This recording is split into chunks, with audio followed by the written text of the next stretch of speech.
Hello everyone, this side Pooja Kedia, your SST teacher. How are you students? Hope you all are doing well at your place. So students, let's begin with the chapter. This chapter belongs to history. Okay.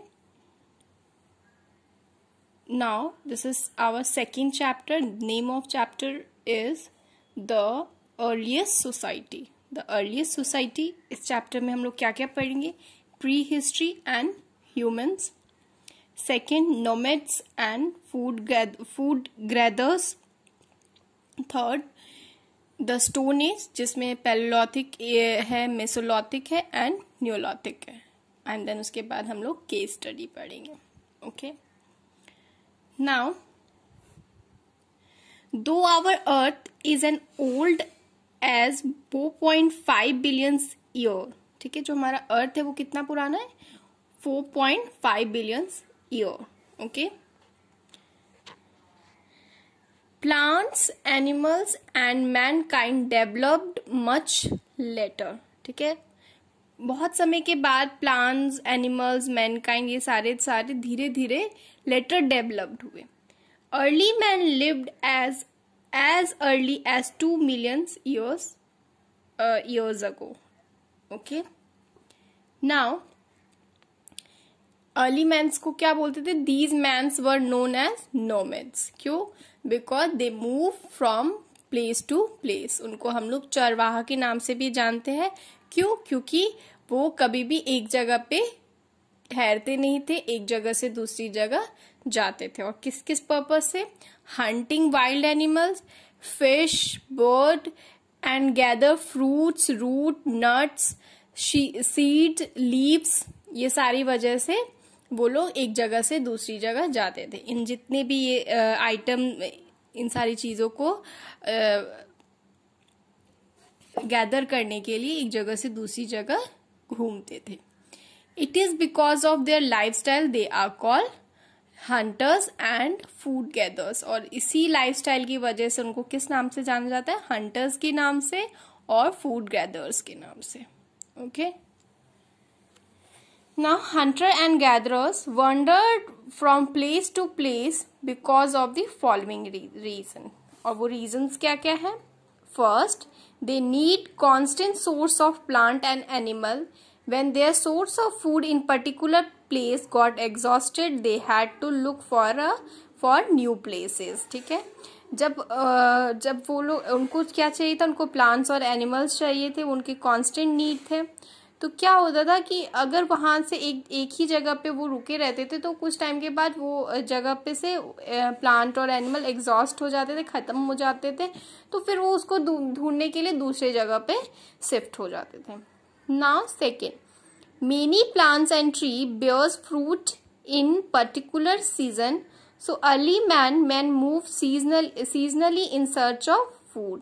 ठीक है, बहुत सारे ऐसे plants और trees है जो कि एक पर्टिकुलर सीजन में ही मिलते हैं. इसकी वजह से भी वो एक जगह से दूसरी जगह मूव करते थे. They followed the movement of animals. Animal move from place to place in search of their own food, so hunters had to follow them.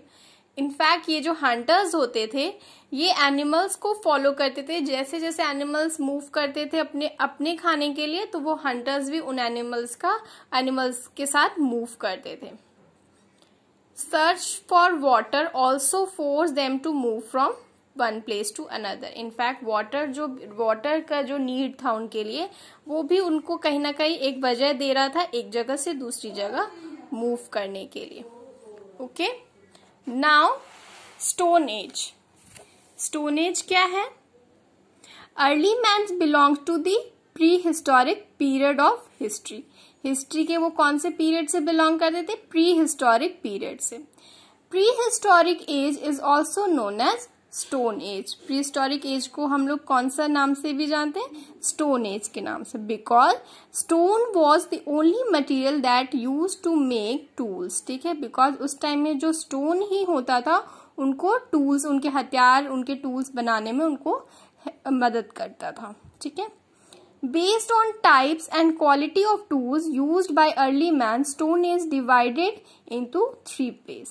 अब कैसे कैसे उन्होंने किस किस मतलब टाइप और क्वालिटी के टूल्स उन्होंने यूज किए, उस स्टोन एज को हमने 3 पार्ट्स में डिवाइड कर दिया। एक palaeolithic age, mesolithic age and neolithic age. ये 3 एज में हमने स्टोन एज को डिवाइड कर दिया। फर्स्ट है पैलियोलिथिक एज। ये जो पैलियोलिथिक वर्ड है ये आया है ग्रीक वर्ड से, ठीक है। पैलियो मतलब ओल्ड और लिथोस मतलब stone. The Palaeolithic period extended from 2 million years ago to about 12,000 years ago। जो पैलियोलिथिक पीरियड था वो क्या था, एक्सटेंड होके 12 लाख से एक्सटेंड होके 12,000 तक चलता रहा, ठीक है। During this period the early man use crude unpolished stone tools and thus the period is called the old stone age। और इस पीरियड में क्या होता था, जो स्टोन होते थे वो बिल्कुल क्रूड होते थे और अनपॉलिश्ड होते थे, इसलिए इस पीरियड को क्या कहते थे, ओल्ड स्टोन एज भी कहते थे, ठीक है। पैलियोलिथिक पीरियड में क्या था कि बहुत जो अर्थ का कुछ बहुत सारा ऐसा हिस्सा था जो कि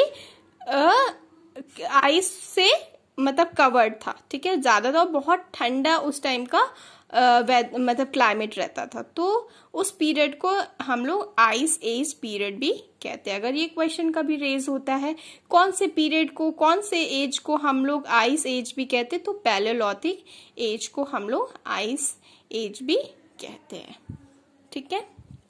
now this is the end for today.